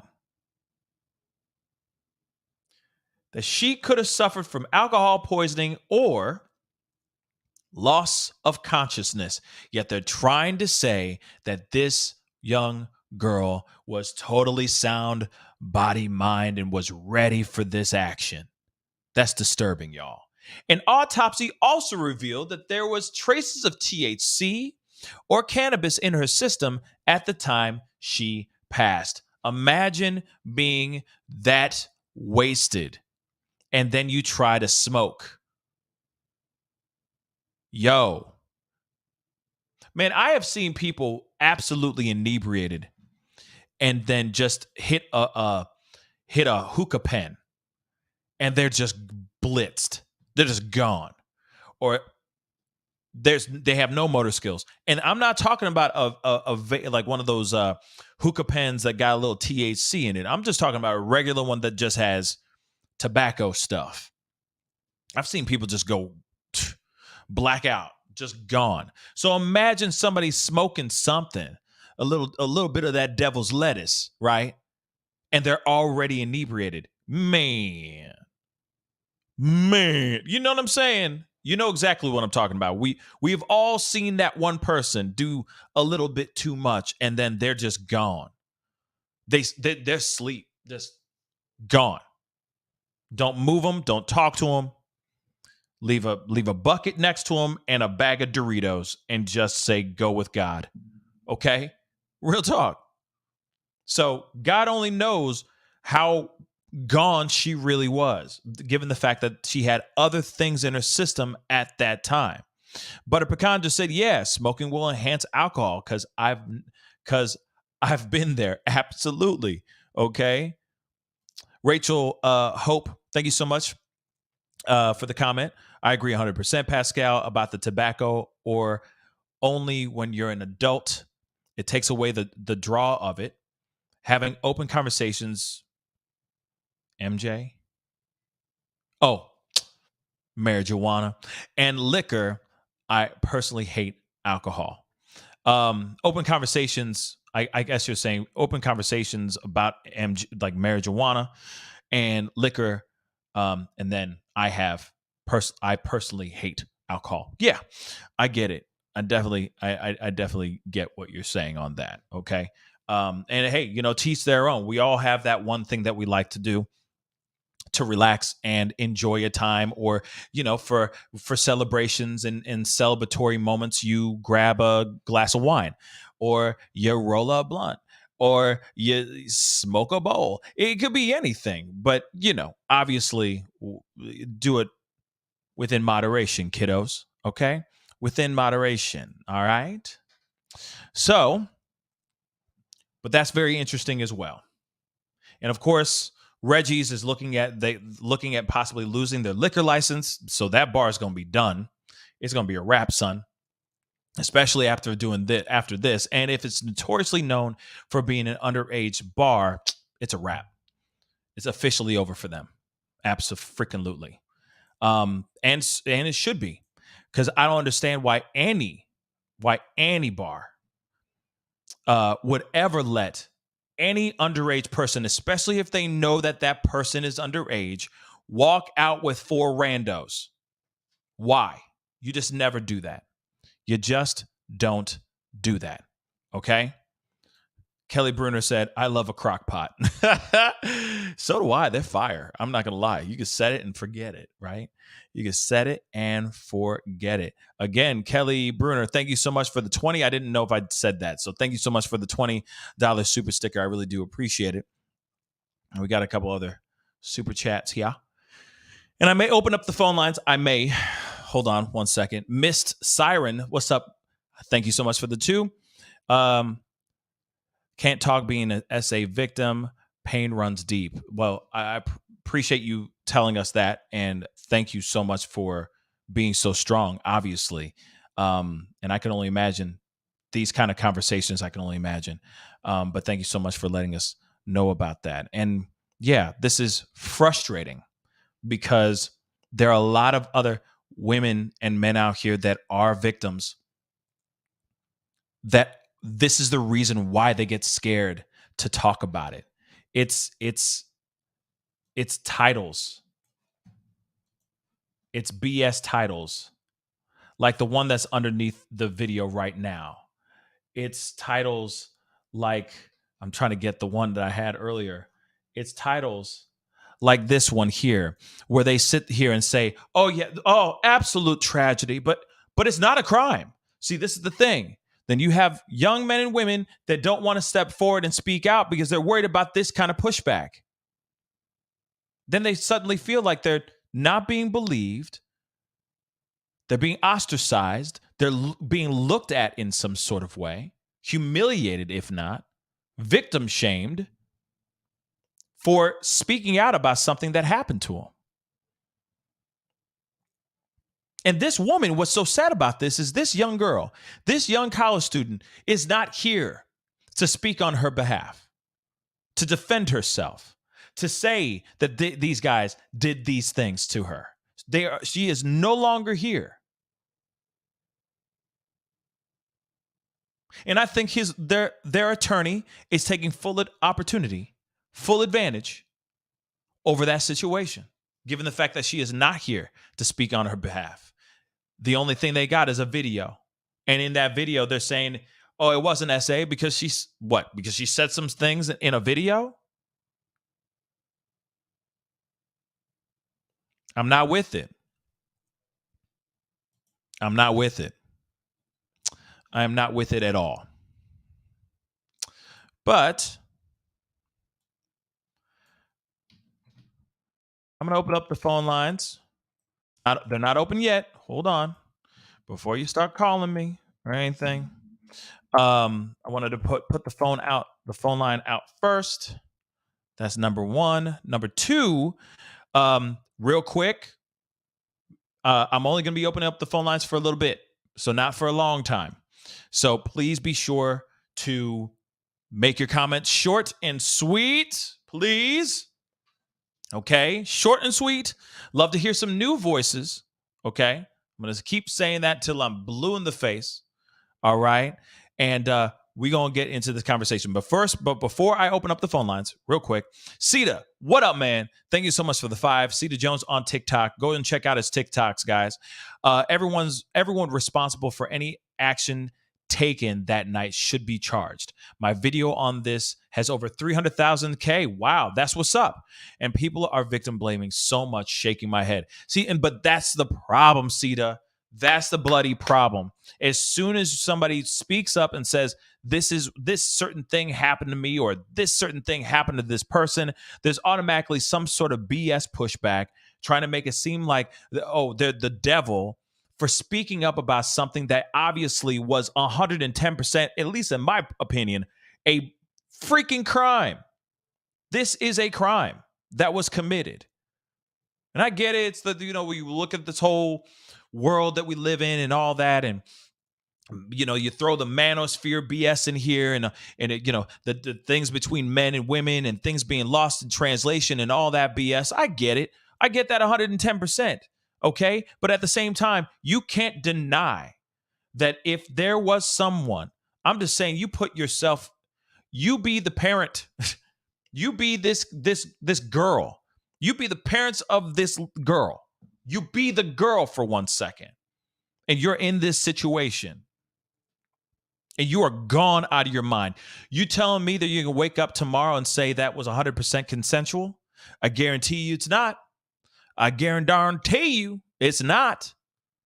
And I damn sure know that she was not going to wake up the next day saying that was 100% consensual. She was on autopilot, guys. I said it earlier. I'll say it again. Autopilot, blackout drunk. People do crazy things when they're blackout drunk that they don't even remember until somebody shows them that Snapchat. You know what I'm saying? Or that little video like, remember you doing this thing? You know what I mean? You did this. You don't remember this? No, I don't. Oh, my God. I'm just saying.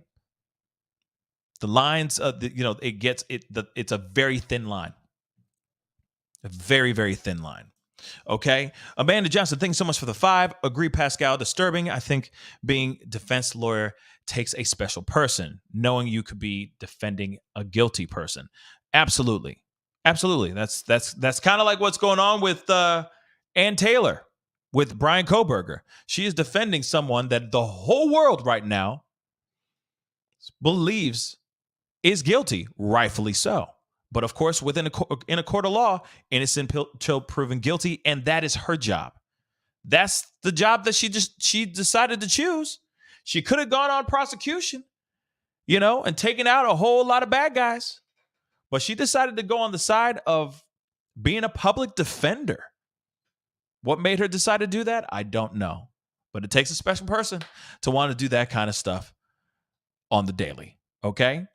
Looking in that person's face, like, if, for example, this lawyer, looking at these 4 kids in the face and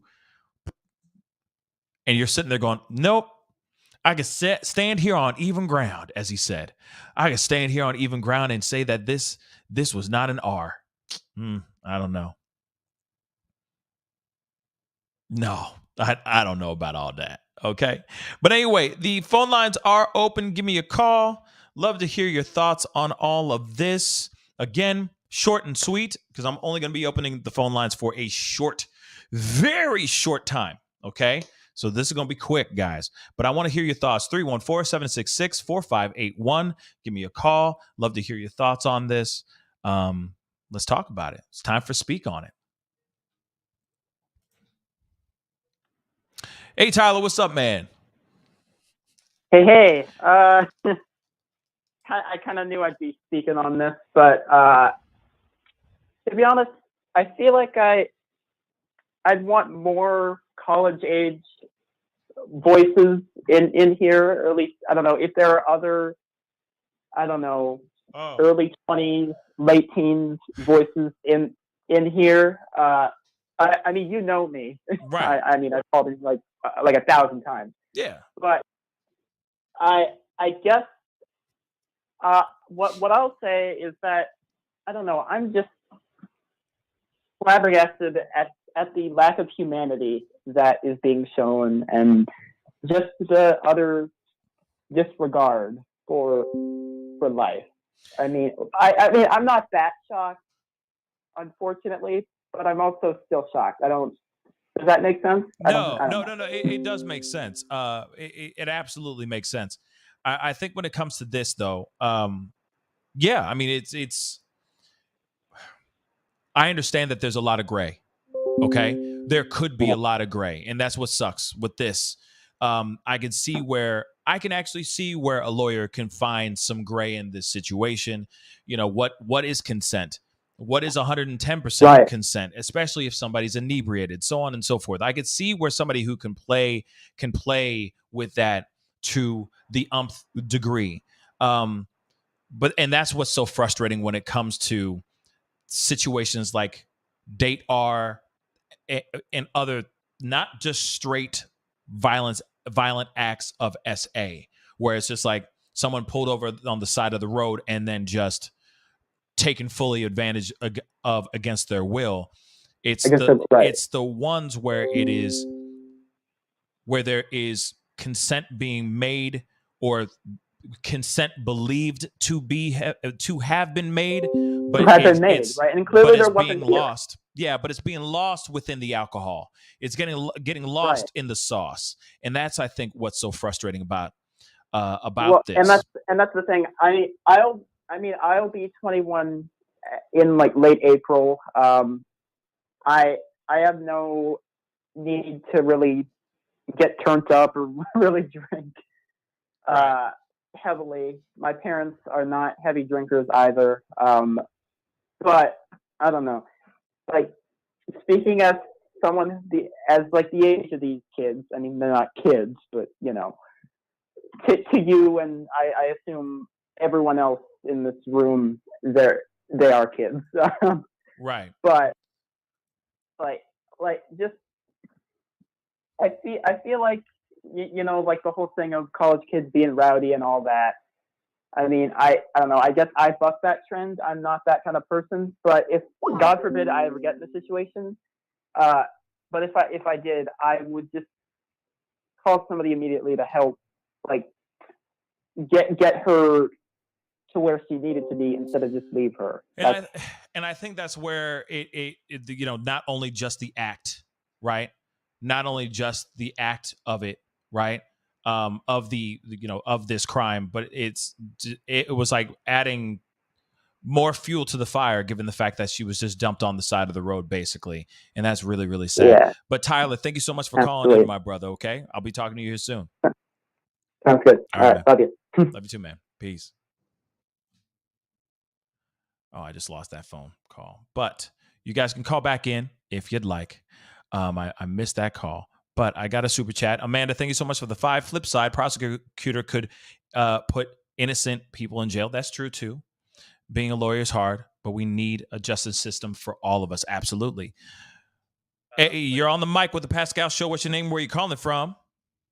Hey, it's Christine. I'm calling from California, and I just want to put my 2 cents in. Please. This case really reminds me of a case when I was a child.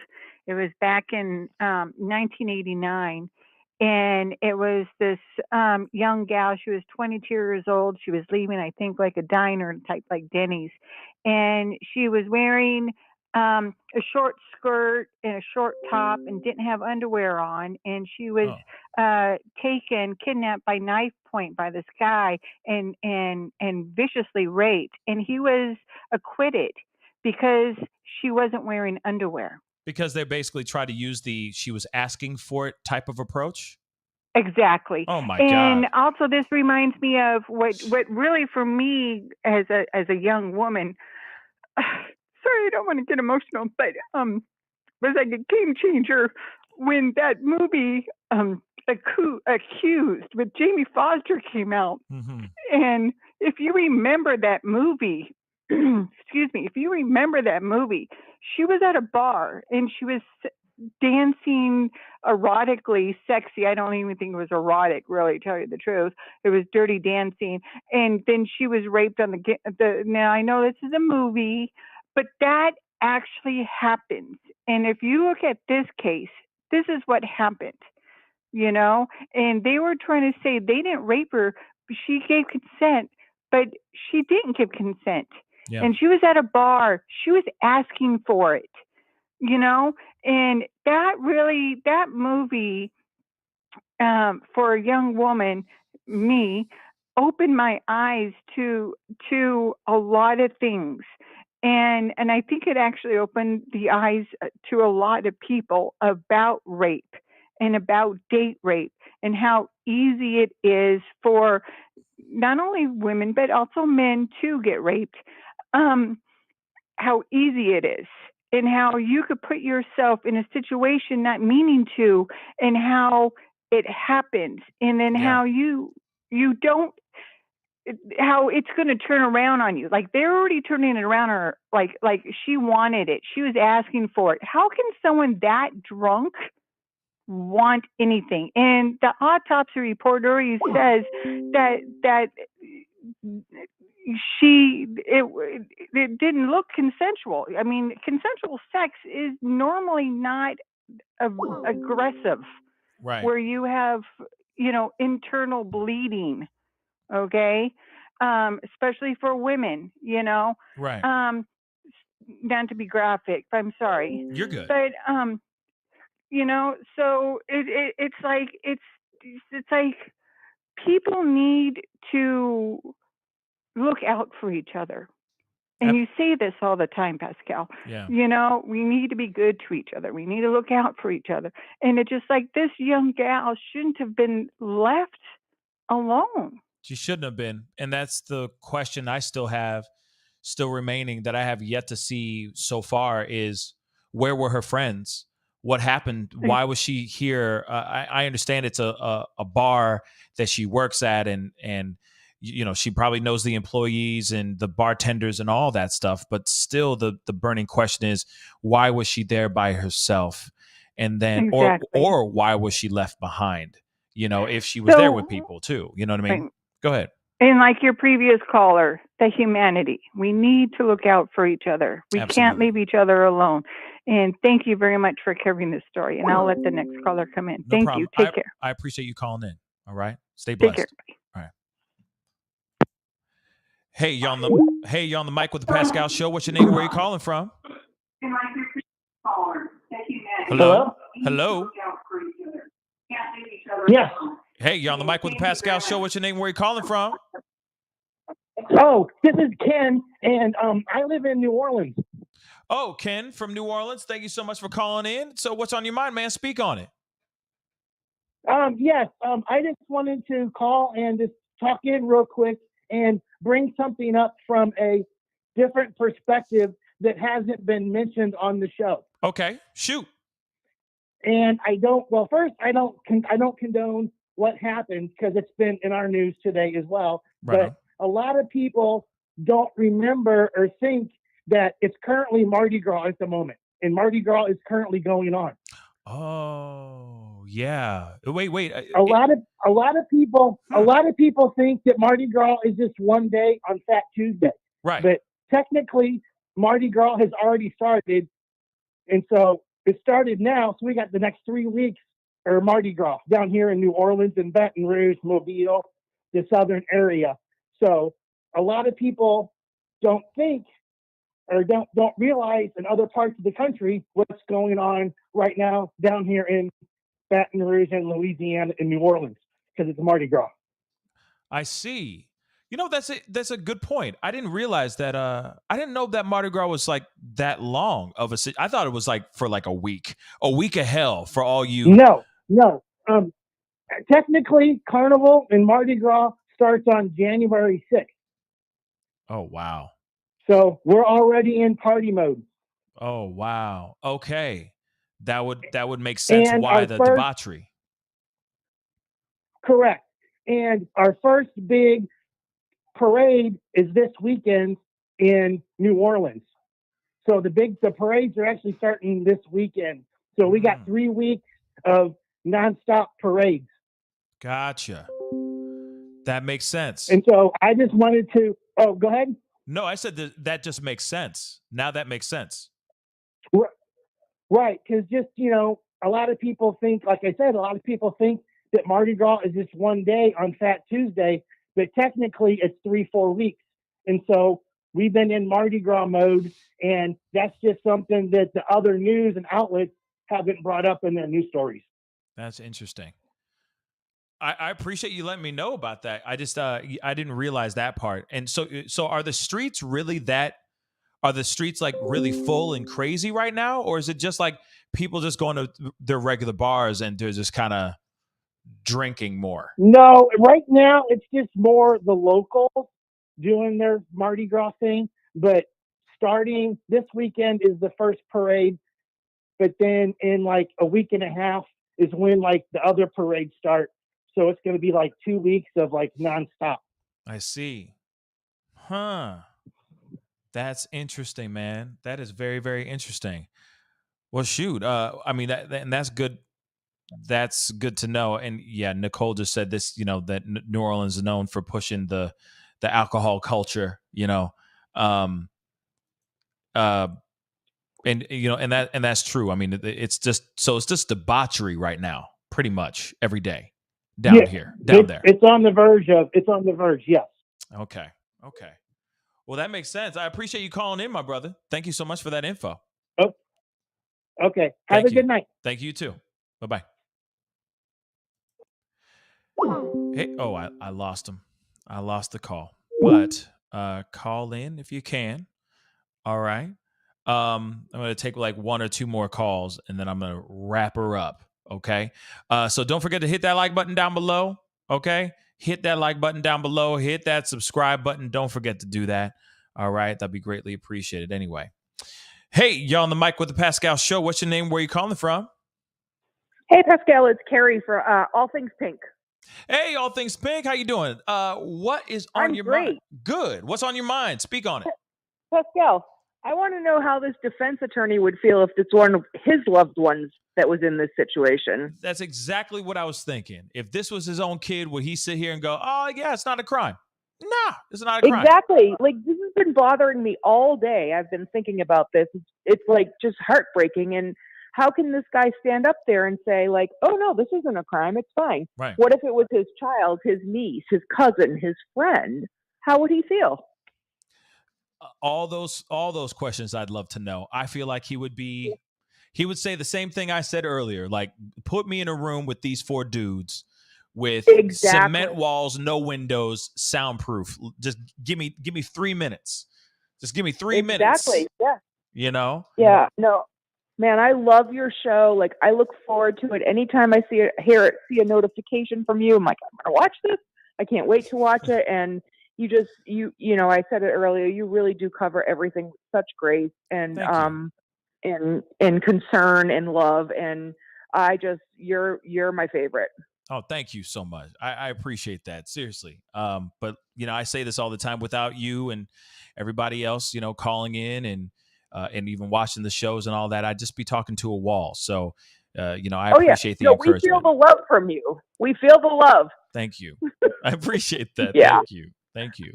All right. I know you're busy, so I'll let you go. But I just want to know how this defense attorney sleeps at night and how would he feel? Yeah. That is the ongoing question. I hope that I just hope that there's justice. Period. So we'll see what happens.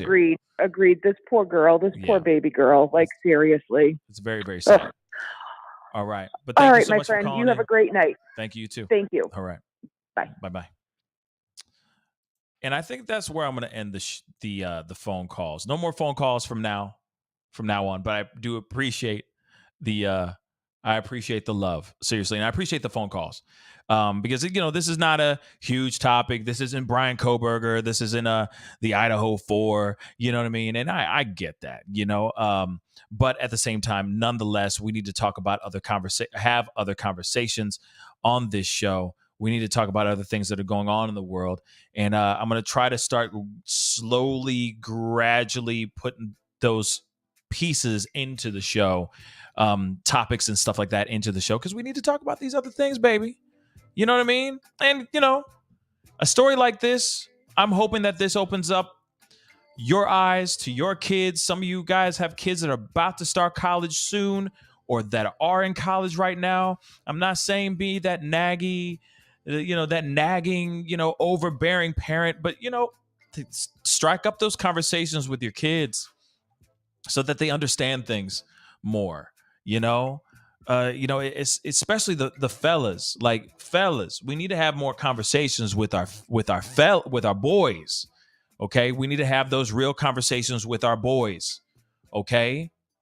Real talk. Like, I'm going to kill this music for a second. I need to say this because this is really kind of driving me nuts too. And I didn't say it. I didn't want to say it, but I'm going to say it now because I was really worried about it coming off wrong. And I don't want it to come off wrong. So understand that what I'm saying here is coming from a place of absolute love, okay? And concern for our future boys. All right? Guys, we need to start having more conversations with our sons. Yes, we need to have our conversations with our daughters, but we need to have these kind of very, very hard conversations with our sons. Because we live in a time now where it's all about the body count. I said it. I know. Some of y'all are like, what are you talking about body count? What you mean? Clutch my pearls? He talking about sex? Yes, I'm talking about sex, okay? For us guys, it's all about who we bed and how many girls we've bed and notches on our bedposts and all that stuff, okay? We're always tallying up our body counts and stuff like that. Let me tell you guys, it's a waste of time. And that's a conversation that you need to be telling to your sons. It's a waste of time to have body counts like this out here, okay? Why I say this is because I feel that there are a lot of guys out here that feel that the only way that they can show the measure of their masculinity is by how many girls that they sleep with or that they're sleeping with, right? How many girls they bed. Right? Now, you see this kind of situation that happened here. This is a tragic situation. But if they learned how to be gentlemen and know that this girl is absolutely inebriated and should not be played with, this young woman could still be alive to this day. But a lot of times we have our young boys out here going out here acting a doggone fool, trying to grab while the moment is hot because they still need to go to bed with something. They still need to, saw in that notch on the bedpost just to say that they did that, when actually the true measure of a man is how much of a gentleman you really can be during times when you should be taking the higher road. So I'll say that till I'm blue in the face. If these 4 boys decided to be men, even the 28-year-old, that is a boy. But that 28-year-old decided to, hey, no, y'all, let's wait. Nah. Get her number. We'll talk to her tomorrow, man. This would be a completely different turnout. Or, she's messed up, y'all. You sure she's really down for this? You sure? Nah, man, let's talk to her tomorrow. And it's so frustrating because this is the reason why a lot of us men are finding ourselves in these kind of very gray situations, because we're just trying to get it. Because we got this whole hunter-gatherer mentality, and the only way that we can show that we're the big D in the house is how many girls we're taking into our bed. And some of those times is you guys taking advantage of an intoxicated, heavily inebriated girl, and then next thing you know, you find yourself in this kind of situation. Let me tell you this, fellas. If it's really that good, or if it's really that big of a situation, it can wait for another day. It'll be just as good the next day. Don't do anything stupid by putting yourself in a situation where you are taking advantage of someone who is vulnerable. At the end of the day, you find yourself behind bars. And of course, ladies, we need to have the conversation with our girls. We need to be talking about our girls too. They need to be keeping their head on a swivel. They need to know when, that, to be more modest with their consumption of alcohol, who they're talking to, who they're running around with, so on and so forth. We can't always just be trusting of everyone all the time. These streets are absolutely insane. But it's something that I don't think we as men are having that conversation with other men, with our future men. We are too busy listening to Tates and all these other red pill BS freaking gurus that are sitting there going, take it while you can, because it's yours. It's not, actually. It's actually not. And again, she's that messed up and she's really into you, but she can't even stand up straight. Number one, that's a red flag. I'm just going to let you know, when you're on a date and she's that gone, that's usually a red flag. But at the same time, if you're really into her and that's the situation, wait for another day. Okay? Sober sex is just as fun. Okay? Wait for the next day. That is it. Be a gentleman first. I don't care if you get people giving you hell and making fun of you. So, you're a gentleman. Take the high road. You'll have a better life by doing as such. Anyway, guys, I'm off my soapbox. I said what I said. We just need to be better. And we need to teach our young ones that the people that they're around do not dictate who they are with or who they end up sleeping with or the things that they do that are supposed to be behind closed doors, not in the back of a car and being filmed. Just saying. We need to be more mindful of those things. And as far as this goes, these four, I hope they get charged to the fullest extent of the law, because I don't see how anyone can sit here and look at this video, if whatever video exists, and say, oh yeah, she was asking for it approach. And I don't think that flies out here in these streets anymore. Okay, maybe it worked back in the day, like Christy called in talking about that tragic situation of the girl, and that guy walked. But that stuff don't fly no more, y'all. So be mindful of what you're doing. Talk to your kids. Tell them to respect them, the people that are around them, and respect themselves, because clearly we're losing sight of all that stuff. Real talk. Anyway, I'll stop talking. I appreciate all y'all for being here. You guys have been amazing. Without you guys, I'd be talking to a wall. Thank you so much for the conversation. Thank you so much for the calls. Thank you so much for the super chats and for the mods all day. Y'all have been in here holding it down every time I got on live. And I'm going to say this to the mods. Mwah. I love you guys. It was a long day. Trust me, tomorrow is going to be a much lighter show or much lighter day, okay, of content. But, your boy had to work. So anyway, appreciate all y'all. Hit that like button down below, all right? It'd be greatly appreciated. And please do not forget to crush that subscribe button. Crush it. Please, we are so close to 100,000 subscribers. Oh, my Lord. Woo! I can't wait. Anyway, I got to get going. Appreciate the conversation. Be good to yourselves. Be good to one another. See that I say that all the time?